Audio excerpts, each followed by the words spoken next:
They have the Commission, they have the Council. Now it's a full house of cards. The King of Clubs, the Queen of Hearts, the Joker, they all got shuffled in the pack. But poker isn't a team sport. There are no lasting coalitions. It's winner takes all. And the winner was Antonio Tajani, an Italian member of the centre-right, former European Commissioner and right-hand man to Silvio Berlusconi, Italy's Trump-like prototype. There was talk that right-wing populists would swing the presidency for Tajani, that a dirty deal was being done, but in the end, the kingmaker was Guy Verhofstadt and the Liberals.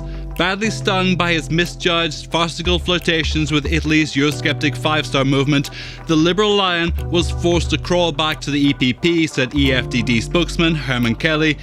It wasn't supposed to be this way. The European Parliament's election of a new president was supposed to be a smooth coronation. A formal agreement signed by the centre-right, the Socialists and the Liberals had handed the throne to Martin Schulz, a socialist. Having consistently raised the profile of the Parliament, and despite some misgivings by the centre-right, Schulz enjoyed a second term in office. A third seemed possible, then Schulz decided to return to German politics. The way the institutions work have to be based on agreements that are respected, not deals behind the door. I think some of the deals that have been done behind closed doors are completely abhorrent, and not having this sort of horse trading of people saying, well, I'll vote for you on this if you vote for me on that, and it all being done by some clique or cartel. Many MEPs thought a trio of crowns for the centre-right EPP was a game too far. Socialist leader Gianni Pittella tore up the agreement and ran as a candidate for the presidency of the Parliament. He lost, but not before the bitter seeds of betrayal were sown. We should do our business for ourselves. The Council is also not caring about what we are doing here in the European Parliament. That's why we should be independent as European Parliament to vote for our president. If the EPP holds the presidency of the Parliament, should it have the other presidencies as well? I really don't mind. I think that there is no a very difference between socialist and popular, and I really think that they are the same thing.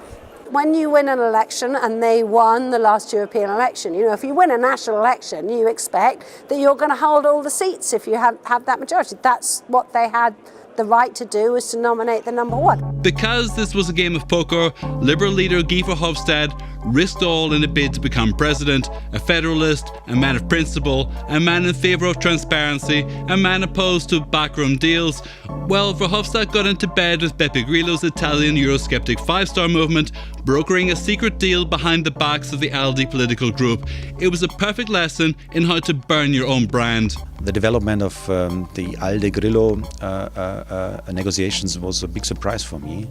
I couldn't imagine that there was such a debate behind the closed doors. The Liberals rejected Verhofstadt's rage against the machine, and it looked like game over. With the Grand Coalition in flames, there was more talk of Tajani leaning on the support of the far right. In the end, it came down to good old-fashioned political polarity. Those on the right tilted right, those on the left to the left grouping. In terms of the Grand Coalition, in terms of it falling apart, we need to remain aware that this is the first time in 20 years that we've had an actual debate about the presidency. With Verhofstadt's own presidential ambitions destroyed by his one-night stand with Beppe Grillo, the Liberals had to work with whatever was on offer. According to Team ALDE, the Socialists never came with a firm offer. Nothing was on paper. There were some conversations, but nothing concrete. The EPP offered a clear agreement which would boost the Liberals' influence in the Parliament and impact directly on the work of the Council and the Commission. The agreement was described by the Liberals as a political agreement, not a technical agreement, and it is characterised as very similar to the 2014 coalition agreement, but with some additional benefits for the Liberals, including representation amongst the vice presidents of the Parliament and on influential committees. The EPP are also required to support Guy Verhofstadt in his role as lead Brexit negotiator for the Parliament.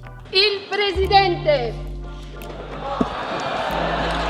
Following on from Martin Schulz will be no easy task. Even his political enemies admired his determination and capacity to boost the influence of the Parliament.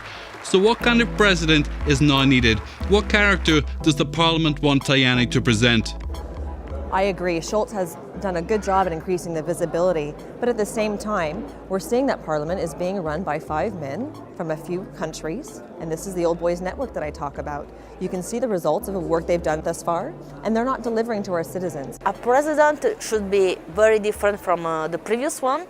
A president very involved in building democracy in the European Parliament, respect for all the group, and above all, participation of people.